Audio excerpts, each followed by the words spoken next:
नमस्कार, मी प्रशांत सागवेकर. साम संजीवनी या कार्यक्रमात आपलं मनापासून स्वागत.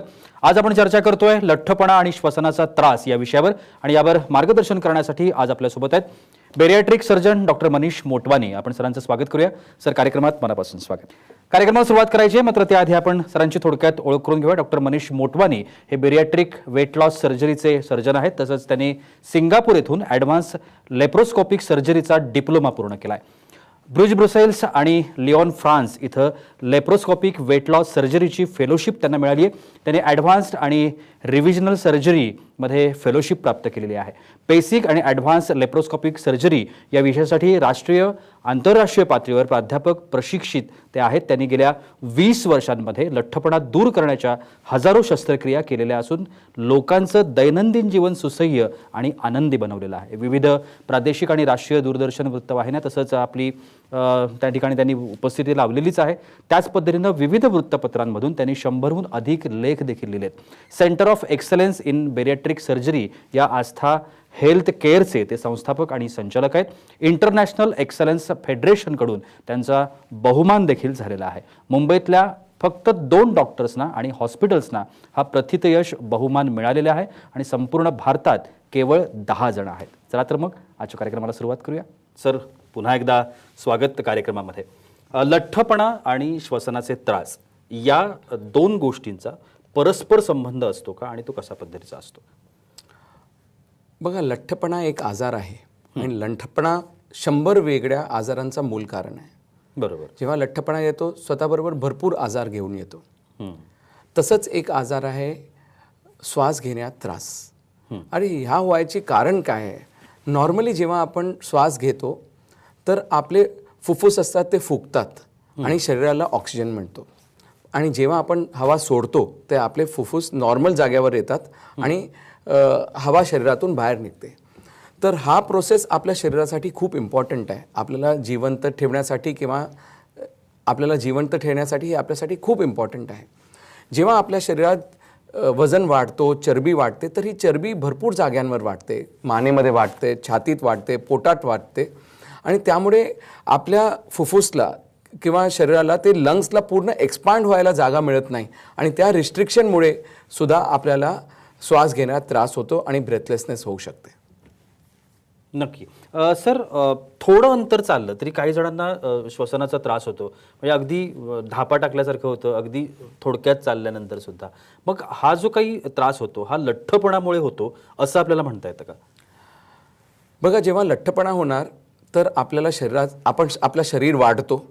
म्हणजे समजा आपल्या फुफ्फुसला 70 किलोचं शरीरला ऑक्सिजन देण्याची क्षमता आहे आणि आपल्या हार्टला 70 किलोचा शरीराला रक्त देण्याची क्षमता आहे.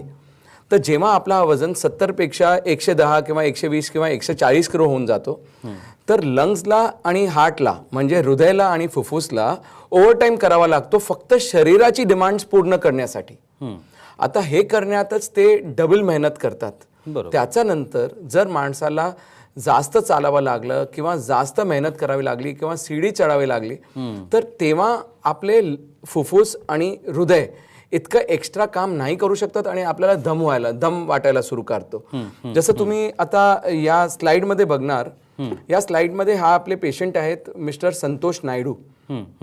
आता हे संतोष नायडूला तुम्ही इकडे बघणार तर यांचं वजन आहे 143 kg यांचा वजन होता ऑपरेशनचा आधी.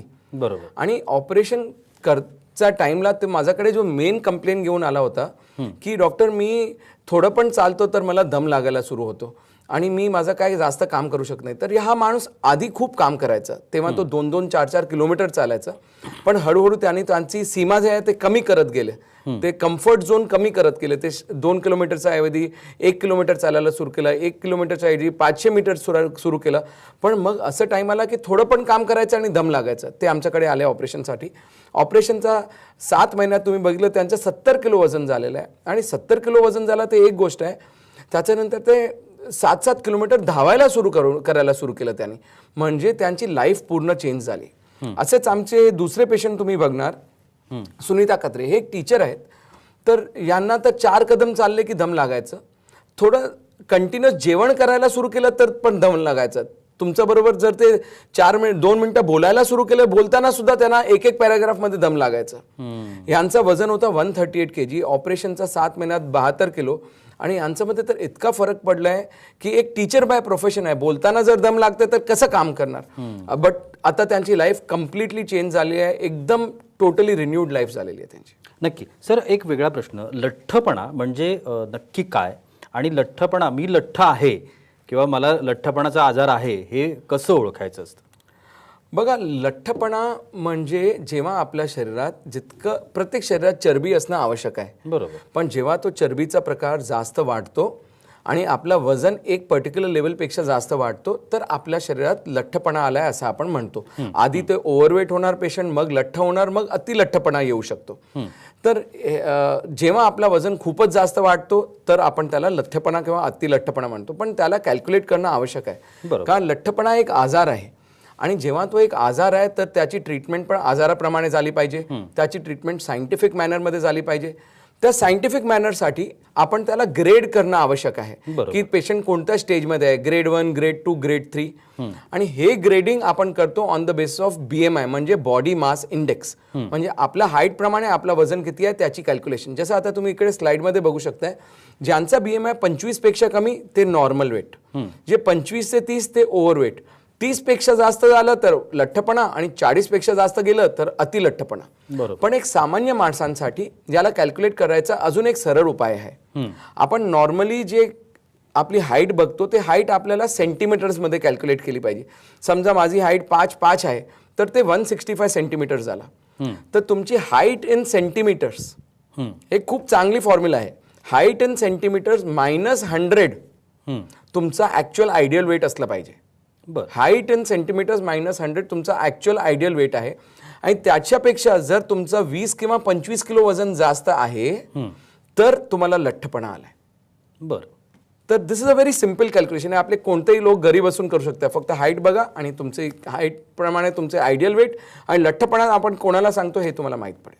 नक्की. सर, जसं आत्ता तुम्ही लठ्ठपणाबद्दल सांगितलं, तर लठ्ठपणाची शस्त्रक्रिया याच्याविषयी मला थोडंसं विचारायचं आहे. ही शस्त्रक्रिया कशी असते आणि कशा पद्धतीने ती केली जाते, आणि लठ्ठ असलेल्या प्रत्येक माणसाची शस्त्रक्रिया होते का, त्या संदर्भात काय सांगा? परत जे लास्ट मी तुम्हाला सांगितलं त्याचं पण परत सुरू करतो की लठ्ठपणाला आपण ग्रेडिंग केली, normal, overweight, grade 1, grade 2, grade 3 केलं आपण. ज्यांचा BMI 30 पेक्षा कमी त्यांना आम्ही ऑपरेशन करू शकत नाही, बरोबर, आणि आणि करायला नाही पाहिजे. ज्यांचा BMI 30 पेक्षा जास्त त्यांना फक्त एकच उपाय आहे, तो हे लठ्ठपणाचा दुर्बीण उपचार म्हणजे बेरियाट्रिक सर्जरी, यानी वेट लॉस सर्जरी.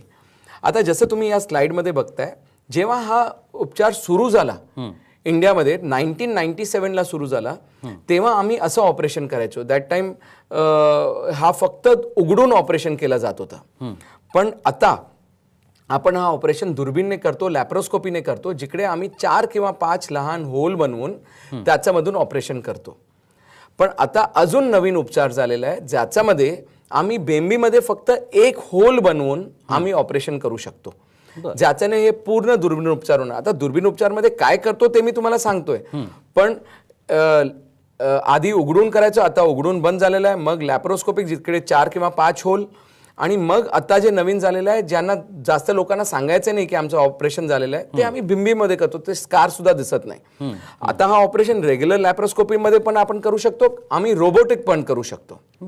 पण याचे ऑपरेशन कोणते कोणते होतात हे तुम्हाला आता स्लाइडमध्ये बघू शकणार.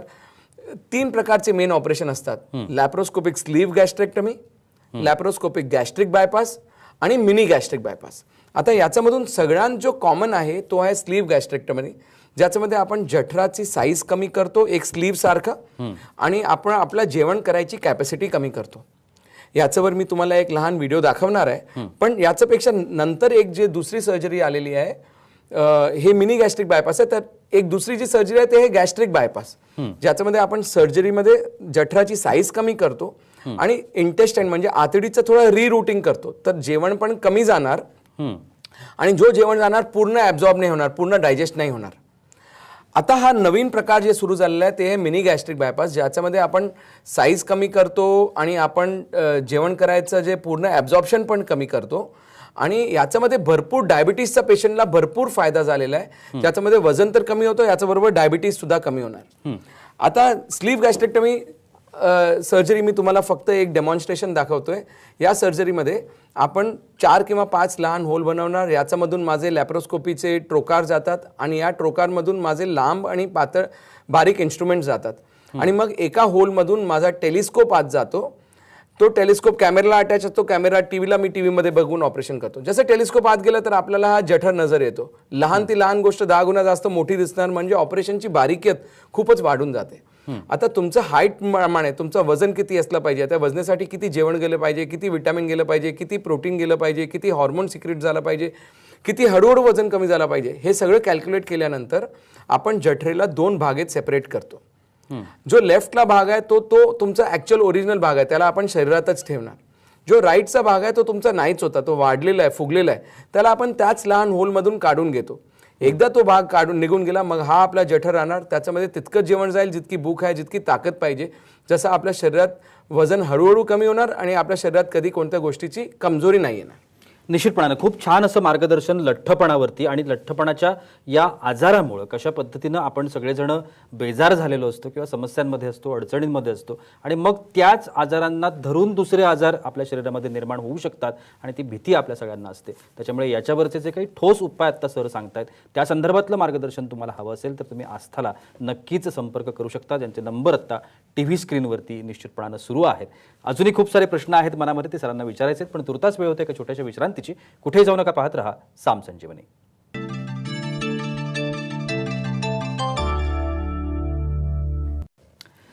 विश्रांतीनंतर साम संजीवनीमध्ये तुम्हा सगळ्यांचं पुन्हा एकदा मनापासून स्वागत. लठ्ठपणा, श्वसनाचे विकार याच्या संदर्भात आपण चर्चा करतोय आणि डॉक्टर मनीष मोटवानी आपल्याला मार्गदर्शन करतायत. सर, एक थोडासा वेगळा प्रश्न. अनेकांना रात्री झोपेमध्ये घोरण्याची सवय असते आणि अनेक वेळेला आम्ही अशी चर्चाही ऐकतो की तो जाड आहे किंवा त्याला पोट मोठं आहे म्हणून तो घोरतोय वगैरे, असं आपण ऐकत असतो. तर ह्याच्यामध्ये तथ्य आहे का? आणि घोरण्याचा जो विकार आहे किंवा आजार जो आहे हा लठ्ठपणाशी संबंधित आहे का?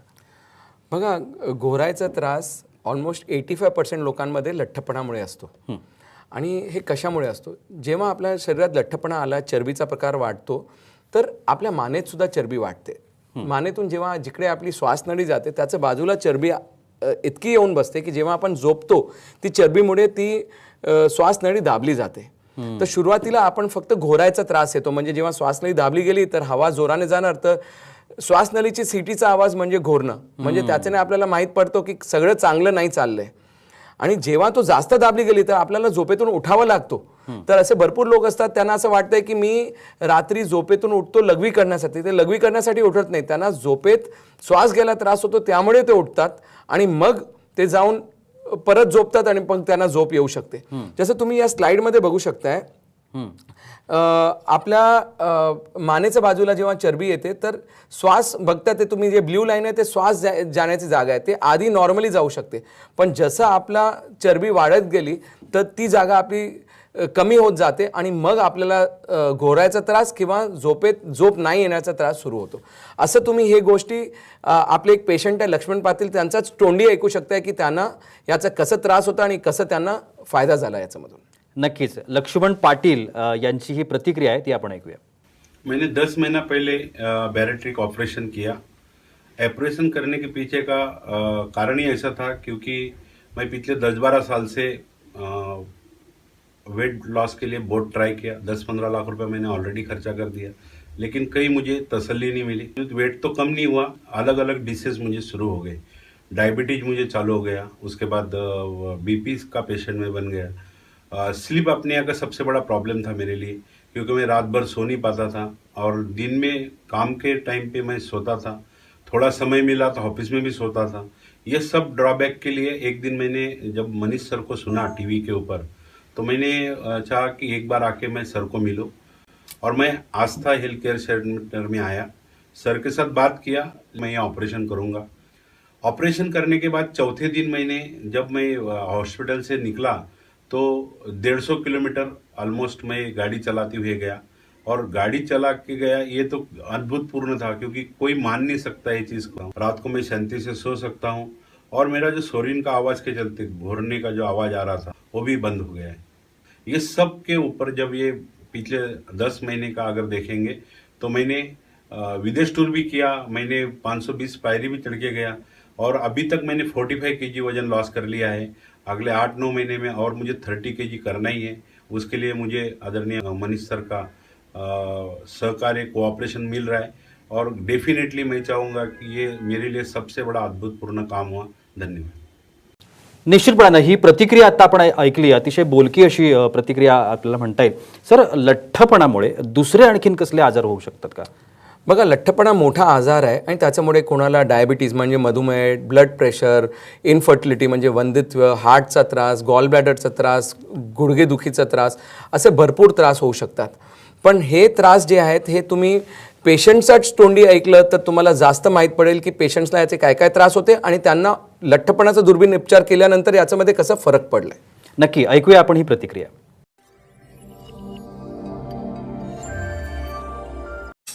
नमस्कार, मी अनिरुद्ध भावे रत्नागिरी जिल्ह्यातल्या एका छोट्या खेड्यातनं आलोय. मला पूर्वी खूप वजनाचा त्रास होता. 117 किलो वजन होतं माझं आणि याच्यावरती उपाय मी शोधत होतो. त्यावेळेला मला आस्था हॉस्पिटलचे डॉक्टर मनीष मोटवानी यांच्याबद्दल माहिती मिळाली. मी डॉक्टर सरांकडे आलो. त्यांनी मला बॅरेट्रिक सर्जरीबद्दल माहिती दिली आणि मग मी ऑपरेशन करण्याचा निर्णय घेतला. ऑपरेशन करण्यापूर्वी अनेक वेगवेगळ्या प्रकारचे आजार मला होते, परंतु मी ऑगस्ट महिन्यामध्ये ऑपरेशन केलं त्यावेळी 117 किलो वजन होतं. आज 5 महिने झालेले आहेत, माझं वजन 86 किलो झालेलं आहे. ऑपरेशन करण्याच्या आधी मला डायबिटीस होता, आता मला डायबिटीस नाही. ऑपरेशन झाल्या दिवसापासून मी डायबिटीसची गोळी घेतलेली नाही. ऑपरेशन करण्याच्या आधी मला प्रेशरचा त्रास होता, आता मला प्रेशर नाही. मला निद्रानाशाचा विकार होता, आता मी पूर्णपणे शांतपणे झोपतो. मी घोरायचो पूर्वी झोपेमध्ये, आता मला कुठल्याही प्रकारचा घोरण्याचा त्रास नाही. चालताना पूर्वी दम लागायचा मला, आता मला कुठल्याही प्रकारचं दमायला होत नाही. पूर्वी मी जीन्सची पॅन्ट आणि टी शर्ट घालू शकत नसे आणि तेही माझं स्वप्न पूर्ण झालेलं आहे आणि आता तुम्ही बघताय मी जीन्सची पॅन्ट आणि टी शर्ट घातलंय. हे ऑपरेशन केल्यामुळे मला खरंच खूप आणि खूपच फायदा झालेला आहे. त्यामुळे थँक्यू डॉक्टर मनीष सर आणि थँक्यू आस्था हॉस्पिटल. मी राजा भाऊ कापसे, नगर जिल्ह्यामध्ये राहणार आहे. माझं वजन वाढलं, मला चालता येत नव्हतं, एवढं वजन वाढलं. माझे 107 किलो वजन वाढलं आणि मी अनेक हॉस्पिटलमध्ये, त्याच्यामुळे मला आजार भरपूर झाले.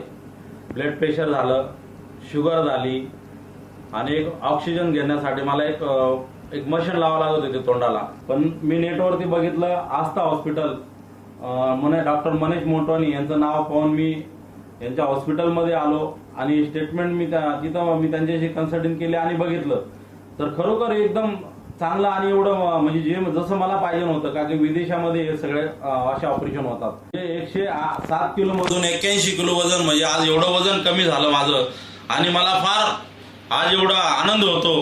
माझे आज सर्व आजार निघून गेलेले आहेत, मला कुठलाही आजार नाही. आज मी राजकारणामध्ये आज मी फुल फिरू शकतो आणि खरोखर आस्था हॉस्पिटलचे मी आभार मानतो.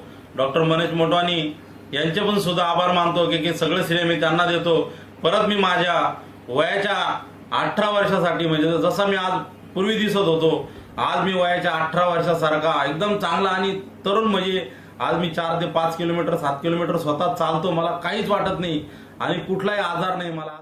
आणखीन एक प्रतिक्रिया आपण ऐकली. सर, लठ्ठपणाची शस्त्रक्रिया आपण आता जी म्हणतोय त्याच्यामध्ये आपलं जे आयुष्य आहे, म्हणजे शस्त्रक्रियेनंतरचं जे आयुष्य आहे त्याच्यामध्ये काही फरक पडतो का आणि व्यक्तिमत्वात काही फरक पडतो का? बघा, लठ्ठपणा फक्त शरीरात किंवा आपल्या मेडिकल प्रॉब्लेम्स क्रिएट करत नाही, सायकोलॉजिकल प्रॉब्लेम्स पण क्रिएट करतो. माणसांचा कॉन्फिडन्स कमी होऊन जातो, त्यांचा परफॉर्मन्स कमी होऊन जातो, त्यांची प्रोडक्टिव्हिटी कमी होऊन जाते, कामावर पण त्याचा असर पडतो आणि त्यांचा कॉन्फिडन्स खूप कमी होऊन जातो. जसं तुम्ही या पिक्चरमध्ये इकडे बघताय या स्लाइडमध्ये, हे आमची पेशंट होती बेला आशार. त्यांचं वजन ऑपरेशनच्या आधी होतं 112 किलो. हे खूप आउटगोईंग लेडी होती, पण वजनेमुळे आता घरी बसायला सुरू केलं, जास्त बाहेर जायचं नाही आणि त्यांच्यामध्ये भरपूर कॉन्फिडन्स डेफिसिट झाला. पण तुम्ही बघू शकता की ऑपरेशनच्या नंतर वजन कमी झालं तर त्यांना किती फरक पडला असेल शरीरात आणि त्यांच्या कॉन्फिडन्समध्ये. तसंच हे आमचे पेशंट आहेत नरेंद्र बला. यांना डायबिटीज, ब्लड प्रेशर, हार्टचे त्रास, सगळे त्रास. ऑपरेशनच्या आधी 125 किलो, ऑपरेशन झाल्यानंतर 75 किलो आणि ते आता धावायला सुरू केलं, चालायला सुरू केलं आणि पर्सनॅलिटीमध्ये बघा तुम्ही किती फरक पडलेला आहे त्यांना. तसंच ही पेशंट सरला ठक्कर, ती ब्युटिशियन बाय प्रोफेशन होती, पण त्यांना बघून सगळे लोक सांगायचे जर तुम्ही स्वतःची काळजी घेऊ शकत नाही, आमची काय काळजी घेणार. तुम्ही त्यांची पर्सनॅलिटीमध्ये बघा किती फरक पडलेला आहे आणि आता त्यांच्या कामावर किती परिणाम झाला असेल ते पण तुम्ही बघू शकताय. 95 to 55 kg फरक पडलेला आहे, वजन 40 किलो कमी झाले. फक्त तुम्ही विचार करू शकता की लाईफ कशी चेंज झालेली असेल त्यांची. असेच ही पेशंट ज्यांना ऑपरेशनच्या आधी 85 kg वजन होतं, त्यांना तर डायबिटीज आणि थायरॉईड सगळे आजार आणि थोडं चाललं की दम लागायचं. त्यांची तुम्ही बघा की कपडे घालायची स्टाईल, त्यांचं चालायची स्टाईल, त्यांच्यामध्ये कसं फरक पडलेला आहे पर्सनॅलिटी कॉन्फिडन्समध्ये ते तुम्ही इकडे बघू शकताय. हा मुलगा 10वीचा मुलगा होता. सगळे मुलं आजूबाजू त्याला लठ्ठ लठ्ठ लठ्ठ म्हणायचे. त्याला एकदम डिप्रेशन आला होता आणि 10th मध्ये जाऊन इतकं डिप्रेशन. हा मुलगा पास झाला, कॉलेजमध्ये झाला, पण आता इतकं फरक पडलेला आहे तर ते कॉलेजमध्ये सगळे परफॉर्मन्सेस करतो, स्टेजवर जातो. टोटल लाईफ त्याची चेंज झालेली आहे. ही ऋतुजा राव राणे पोलीसमध्ये होती, कॉन्स्टेबल आहे, पण त्याची लाईफमध्ये काय प्रोग्रेस नाही होत होती आणि त्याच्याबरोबर तिला इतके काम करायचे होते पण ते सांगायचे की नाही मी जास्त काम करू शकत नाही शकते, मला थकवा झालेला आहे. आणि आता ती लास्ट इयर जाऊन मिसेस कॉन्फिडन्स असा एक अवॉर्ड जाऊन जिंकून आलेली आहे. तर असे प्रकारचे बेनिफिट्स आहेत जे पेशंटला होतात, जे तुम्हाला माहीत पडणं आवश्यक आहे. नक्कीच सर. अगदीच 1 मिनिटं शेवटचं राहिलेलं आहे आपल्यासाठी. जाता जाता आपल्या प्रेक्षकांना तुम्ही काय संदेश द्याल? बघा, लठ्ठपणा एक आजार आहे आणि कोणत्याही वयात तरुण मुलं सुद्धा हे ऑपरेशन करू शकतात. हे एकदम सेफ आहे आणि वयस्कर सुद्धा करू शकतात. याच्याने वजन तर कमी होणार, पण त्याच्याबरोबर वजनेबरोबर आलेले आजार सुद्धा कमी होतात. याच्यामध्ये जर यंग तरुण आणि तरुण मुलं आणि मुली ऑपरेशन झाले तर याच्यामध्ये त्यांना पुढे जाऊन लग्नात किंवा संबंध ठेवण्यात किंवा मूल होण्यात कोणत्याही गोष्टीमध्ये कधी त्रास होत नाही. आणि हा ऑपरेशन कोविडमध्ये पण आम्ही भरपूर केलेले आहेत. आम्ही खूप प्रिकॉशन्स पण घेतो. तर कोविडचा टाईमसुद्धा आपण हे ऑपरेशन्स केलं तर पेशंटला काही त्रास नाही. आणि या पेशंटमध्ये आम्ही एक सेपरेट शिबिर ठेवलेलं आहे. लठ्ठपणाचा दुर्बीण उपचारसाठी कन्सल्टेशन कॅम्प ठेवली आहे. या कॅम्पसाठी जेव्हा पेशंट आमच्याकडे येतो तर त्यांना कन्सल्टेशनमध्ये पण डिस्काउंट आहे आणि त्याच्यानंतर जेव्हा ऑपरेशन करायला लागलं तर त्याच्यामध्ये पण त्यांना भरपूर सूट मिळणार. तर तुम्ही पत्ता नोंदवून घ्या, नंबर नोंदवून घ्या आणि तुम्हाला आमची टीम याच्यामध्ये भरपूर हेल्प करणार. नक्कीच दिलेल्या क्रमांकावरती तुम्ही संपर्क साधू शकता. निश्चितच आस्थामधून तुम्हाला जे काही योग्य मार्गदर्शन आहे, उपचार आहे ते निश्चितपणाने मिळू शकतील. सर, तुम्ही आजच्या कार्यक्रमात आलात आणि एवढी छान माहिती आमच्या प्रेक्षकांना दिलीत त्यासाठी अगदी मनापासून आभार. नमस्कार. आणि याबरोबरच वेळ होते इथेच थांबण्याची. कुठे जाऊ नका, पाहत रहा साम टीव्ही.